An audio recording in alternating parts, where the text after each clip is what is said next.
Hello everyone, welcome to a very weird video that I think is probably the first of its kind on YouTube. For you see, this is a video with a countdown. As time ticks on, this video will gradually become more and more unwatchable. But how and why is this the case? Have I simply gone mad after nearly a decade on YouTube? No, I am the Spiffing Brit, a professional exploiter and breaker of algorithms, games, and occasionally international law. As many of you brilliant subscribers will know, a regular pastime of mine is to find loopholes and potential vulnerabilities with how YouTube's algorithm is designed. Often these are lots of little short decisions or actions that YouTubers can take to give them an unfair advantage against other creators. In the past, some of my small and humble little exploits have included printing views out of thin air whilst live streaming, duplicating like counts, and of course probably my most dangerous one, destroying another creator's video performance by buying ad space for it amongst terrible demographics. Yes, that's right, I introduced PvP mechanics into the YouTube algorithm. Surprisingly, after all of this, YouTube has not sent any assassins against me. Or perhaps they never got past my ferocious battle corgi. Still, here I am, once again shouting from the rooftops that my next grand experiment is ready, and here you stand ready to be a glorious set of guinea pigs. My goal for this video is to manipulate YouTube watch time over a greater level than we've ever achieved. We have done previous videos where we increase watch time and retention on shorts, or videos that you must watch at a slower speed, and this has taught us that viewer retention and average viewer statistics are quite possibly the most valuable in determining how much YouTube wants to push a video. However, my previous experiments have lacked one important statistic: length. So before we dive into this video's experiment, it's time for a quick explainer of the modern YouTube algorithm, what's changed, why it's important, and how we can break it. So make sure you're comfortable, you've grabbed a warm cup of tea, as this is where the fun begins.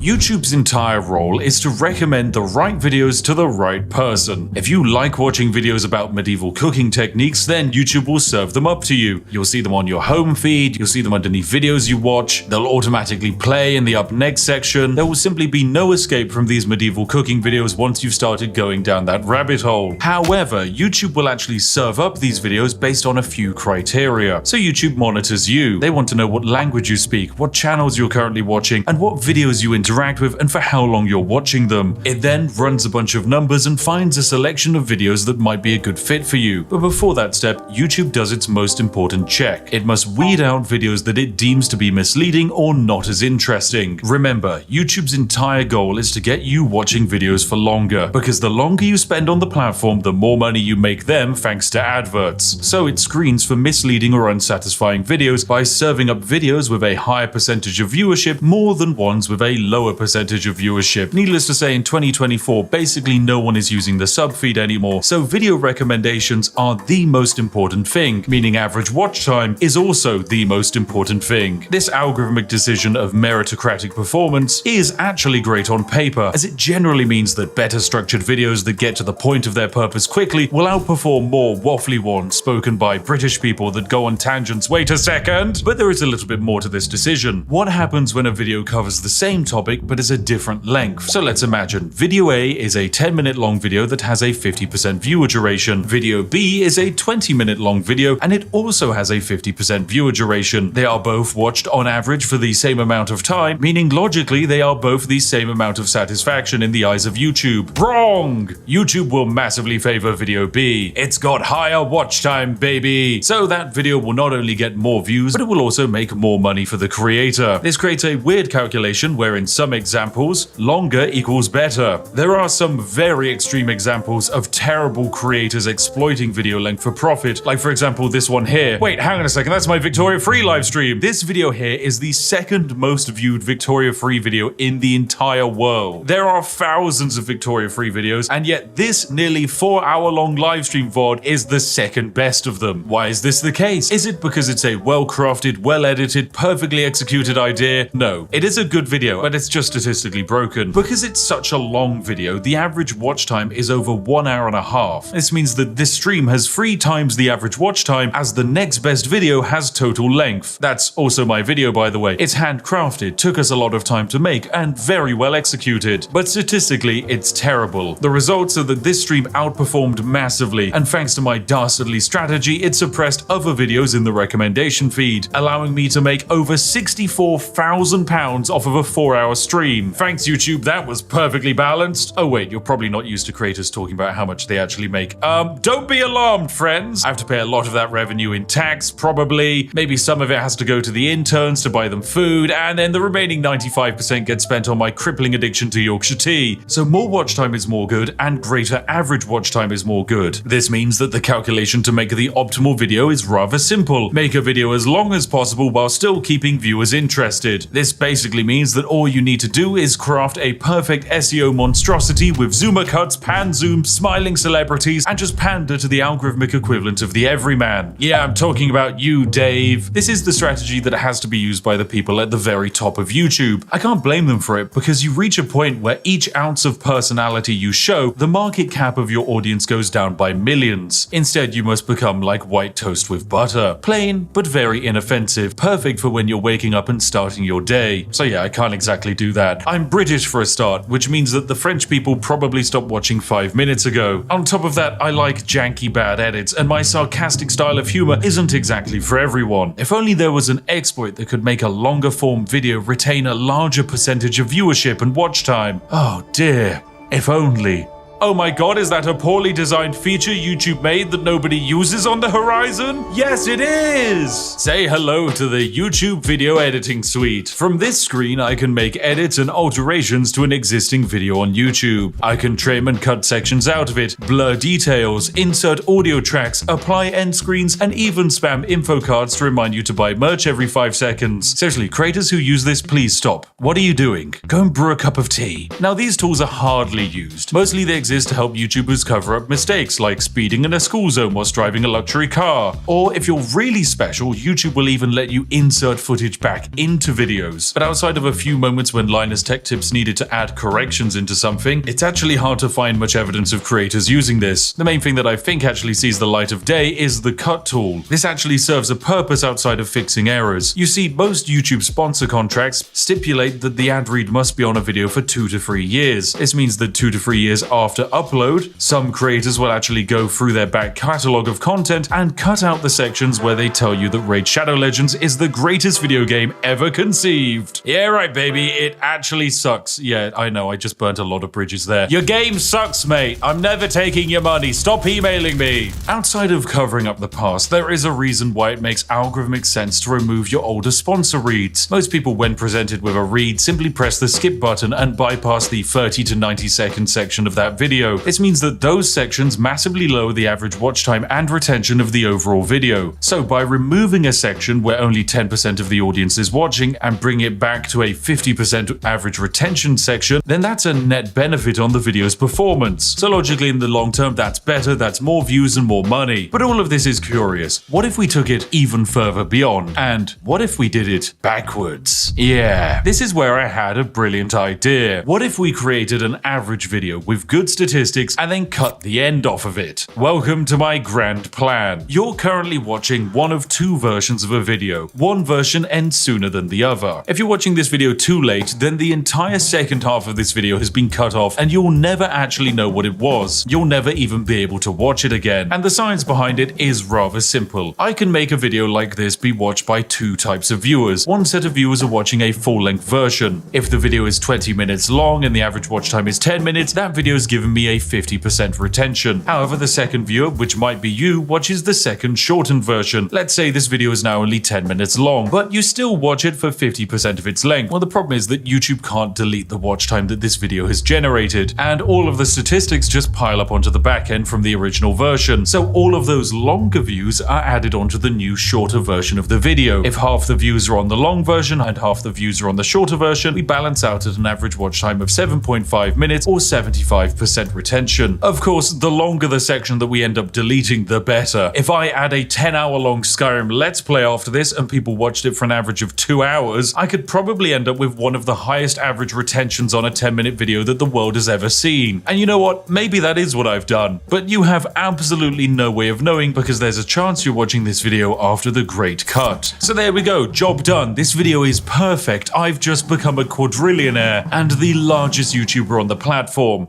unfortunately it's not quite that simple. There are a few limitations to this strategy that might unfortunately stop us from breaking YouTube entirely, namely market cap, interaction, and engagement. The first problem is hard to fix, as there is a finite amount of people on the planet who would be happy watching a video on YouTube exploits. YouTube knows this, so recommends videos accordingly. Generally, the best videos on YouTube are ones that are relevant to broad viral demographics. This is why you see someone like the Legal Eagle cover popular events rather than obscure but interesting legal cases from Madagascar. Now, there are a few ways I can manipulate and trick YouTube to improve this video's relevancy and raise the market cap. Namely, I can have you go into the comment section and say some relevant topical things and talk about how they definitely featured in this video. Here's a list of some popular current SEO terms active right now that you can claim I have somehow satisfied your interest of. Yes, I remember talking about that. Oh, and that one. Yes. Oh, how interesting. I love insert thing here. Not only does this help with the reach of the video, but it also counts as engagement. All forms of engagement with this video and the channel will work positively to this video's success. From commenting, liking, sharing, and even voting in community posts, weird things like making clips of this video are another brilliant way of adding views. And in fact, there's a weird exploit that you can use to view bot without damaging a video's performance. Anyway, no, I'll save that for another day. It's too complicated and potentially illegal. But yes, it's entirely possible that this video right here will become my most viewed video. And of course, it's going to be a video that outside of a select few, no one will ever see it in its entirety. Of course, some people might spoil what comes after this. And so that's why I think it's important for you to comment and wildly speculate what the other half of this video actually was. I like it to be a mystery. So if you could please go into the comment section and write some absolute wild ideas about the other half of the video, then that would be great. Of course, the real ones know it's going to be the hotly anticipated Mavis Beacon teaches typing exploit video. Whoa, what a banger that's gonna be. Anyway, this is where you watching at home are going to be separated into your two groups. If you missed the original version, don't be upset. I'm a strong believer that some things shouldn't last forever, and online most content is preserved. So perhaps just this once, it's okay to create a piece of media that is finite and unique. For this project to be classed as a success, there will need to be a long-term analytical trend that shows that the average watch time had a positive impact on the impressions and reach of this video. These impacts will probably take a week or so to materialize, so check back in a few days' time and take a look at how things are shaping up. Anyway, thanks for watching, you majestic sausages. We're about to continue the video for some of you, but for others, better luck next time. You should have had notifications enabled. Thank you for watching, and goodbye for now.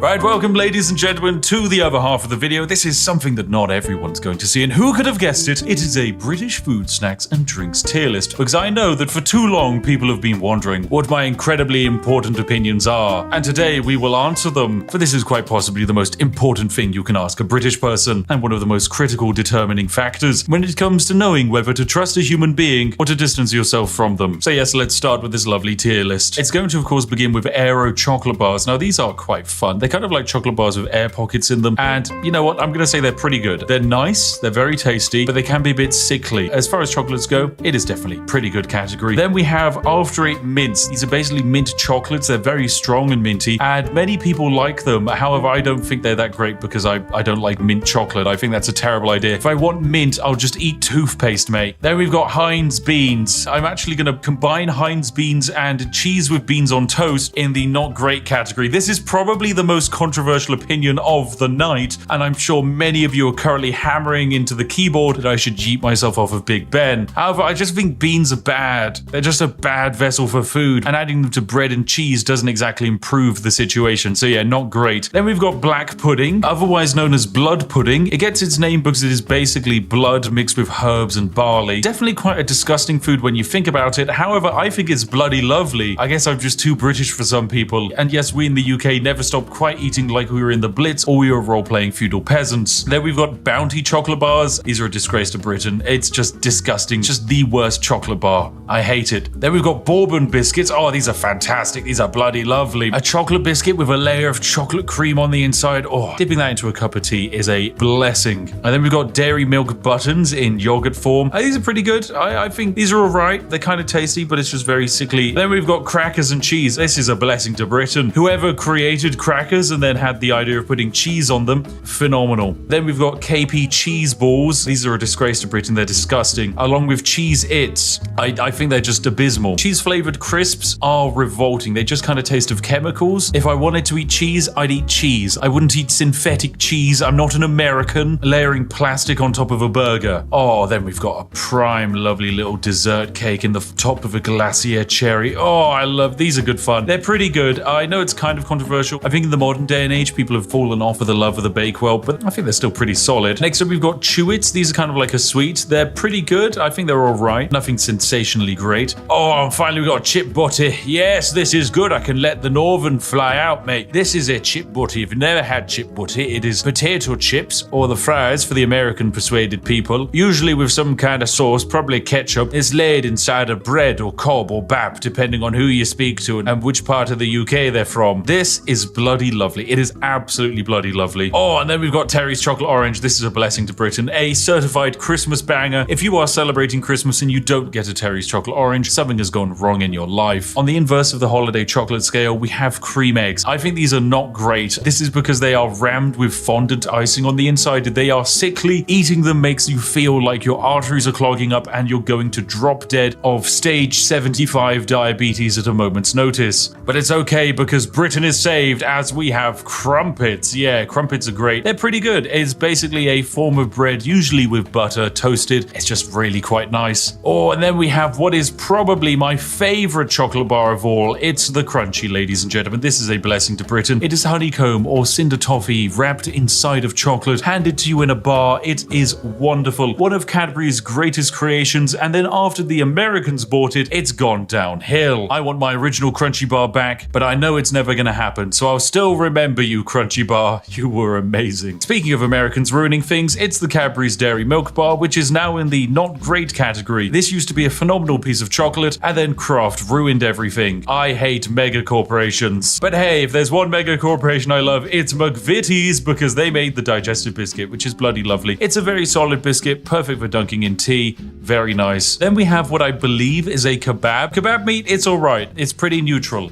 as far as meals go. A fantastic meal, however, is fish and chips, which is just a massive fish dipped in batter, made very crispy and served with large quantities of potato. Yes, this is genuinely one of the nicest things in the universe. I know other countries have attempted to do fish and chips, but every time I've tried them, they're just disappointing. If you want a proper fish and chips, come to the UK and give it a try. Okay, next up we've got fish fingers. These are not great. Look, if you're gonna have battered fish, have it in the form of fish and chips, not in the form of tiny string reformed fish. Oh, and then we've got Freddos. Yes, this is a bloody lovely chocolate. If you don't know, the Freddo is actually how we in the UK gauge inflation. You see, Freddos in the bygone era used to cost only half a threepence, whereas now in the modern day, Freddos can be sold on the black market for upwards of £50,000. But put simply, they're very tasty. Then we've got Fridge Raiders. These don't really feel very British. They're kind of alright. It's just breaded chicken that you eat cold. It's fine. It's a tasty snack. Fruit Winders, however, yeah, this is pretty good. This is basically pureed fruit in a winder form. I think there is an American alternative, but it's not as cool as our British alternative. So yeah, it's in the pretty good category. Oh, and then, ladies and gentlemen, oh yes, they say that the British god on the seventh day didn't rest, for he created something better. He created hobnobs. Yes, this is a blessing to Britain. For those that don't know, the hobnob is like a digestive biscuit, but made more oaty. It's got a stronger form to it, it can suck up more tea, and as a result, it is perfect in every way. This is the tea dunker's delight. I will accept no slander and besmirchment of the hobnob's name. Truly fantastic. Anyway, we can also do some quickfire ones. Hula hoops, they're pretty good. They're hoop-shaped crisps, or chips if you're foreign. They're pretty tasty. Then we've got Iron Brew. This is a blessing to Britain. This is the greatest thing to come out of Scotland ever. I used to believe that Hume was potentially the greatest Scottish export with his fantastic takes on philosophy. However, no, Iron Brew is objectively better. It tastes fantastic, and it is so good that for a while America banned it. It has no discernible taste, and if you were to describe it to someone, you wouldn't be able to. Safe to say, you need to try some Iron Brew. Okay, next up we've got Jaffa Cakes. Once again, another controversial opinion. I think they're just alright. Okay, look, if you grew up watching the Yogscast, you're probably going to be quite angry at me, but Jaffa Cakes, they're just kind of, they're fine. I'm not going to dunk it into tea. It's got terrible form for that. So for a biscuit slash cake, yeah, it's just not very good. Oh, then we've got Hartley Strawberry Jam. This is pretty good. It's a solid form of jam. Nice to put on your toast, nice to put on your crumpets, nice to put inside of your chip butties. I'm not going to judge. But for an even better formation of jam, you have Jammy Dodgers. This is a biscuit with jam on the inside, and it's bloody lovely. Oh, there's also Jelly Babies. Yes, these are very good. They're just jellied sweets, but in the shape of babies, which makes them better than Chewits, because it cures the insatiable British desire to crush children. And ever since we closed down all of the smog factories in London, this is the only way you can get that kick. Next up, we have the Kinder Surprise Egg. I don't really think this is a British snack, because it's very German, but yeah, it's alright. It's basically just a chocolate egg with a small toy inside of it. Once again, Americans banned this because they believed it was a choking hazard and would kill children. I instead believe that the Kinder Surprise Egg is Darwinism in real time. Next up, we have KP Original Salted Peanuts. These are pretty good. They're just a decent snack. Magic Stars, these are alright. My wife really likes them. I think they're just a weirdly shaped form of chocolate. And then we have Moams. Once again, I'm like 90% certain this is German, not British, but hey, they're alright as well. Now we have some controversial opinions. Marmite. I don't think this is that good. It's not great. Now, once again, my wife loves Marmite. I think it's pretty bad. A spread that actively makes you want to throw up if you put too much on a piece of toast is probably not a good spread. Eating anything that has been coated in Marmite feels like you're back in the Blitz, and I'd much rather eat 700,000 hobnobs than have to eat anything with Marmite on it. So yeah, it's in the not great tier. Next up, we have Matchmakers. These are going straight into the disgrace to Britain tier. It's just a mint form of chocolate. It sucks. Next up, we have the Tesco Meal Deal. This is going to go into the It's Alright tier. Basically, for those of you that don't know, in the UK, we can go into most major supermarkets and pick up a sandwich, a snack, and a drink, usually for a round price. Recently, I picked up a Tesco Meal Deal, which netted me 3 sandwiches, a pot of watermelon, and a large drink, all for the low cost of £4. So yeah, it's pretty good. And whilst relying on them entirely will probably lead you to an early grave, for the nation's tradespeople, the Tesco Meal Deal is a glorious invention. Okay, next up we've got Millionaire's Shortbread, which is a shortbread topped with a very thick layer of caramel and then topped off with chocolate. This is bloody lovely. It's one of the tastiest things ever created. I love it. If something will kill me, it's gonna be this, and it would be a brilliant way to go out. Okay, then we've got a selection of crisps, place them all at the same time. Mini cheddars are going in the not great category. You know my opinion on cheesy crisps. Monster Munch are going in the pretty good category. Pom Bears are going into the bloody lovely section. Skips are going into pretty good. Wotsits are going into a disgrace section. And Walker's Crisps are going into the It's Alright. But finally, Space Raiders. Yes, pickled onion. Oh, this is bloody lovely. Space Raiders and Monster Munch, actually, they should be on the same tier. These are crisps that are designed to contain so much flavor and acid that your mouth will burn after eating a packet. And for that reason and masochism, they just belong in the bloody lovely tier. Okay, next up, we've got Kipling Angel Slices. These are going into the It's Alright category. Party Rings, I'm going to put in the not great category. Controversial opinion, I know, because I used to really like Party Rings, but I don't actually like them that much anymore. Penguin Biscuits are going in the Blessing to Britain category because they contain terrible jokes. And despite the fact that the biscuit isn't that great, I don't care. I love a dad joke. Percy Pigs, that's also going into the Blessings for Britain. They're fantastic. Pepperami is a reformed salty meat stick, so we're going to pop that in the Disgrace to Britain section. And I guess we can immediately cover some other snacks like the pot noodle. It's just dried noodles that you add hot water to, and it's quite possibly the backbone that keeps the entire nation's student population alive. There's also the pasta and sauce sachets that aren't that great, but are even cheaper than pot noodles, but outside of camping holidays, you wouldn't really want them. Oh, then we've got potato smileys. These are going into the pretty good category. Pizza Express Margarita Pizza, that's going into alright. It's kind of fine. Twiglets, I'm going to put in the It's Alright tier. I know I said I don't like Marmite, and Twiglets are just Marmite flavored crisps, but my wife loves them, and she would probably kick me out of the house if I didn't put them there.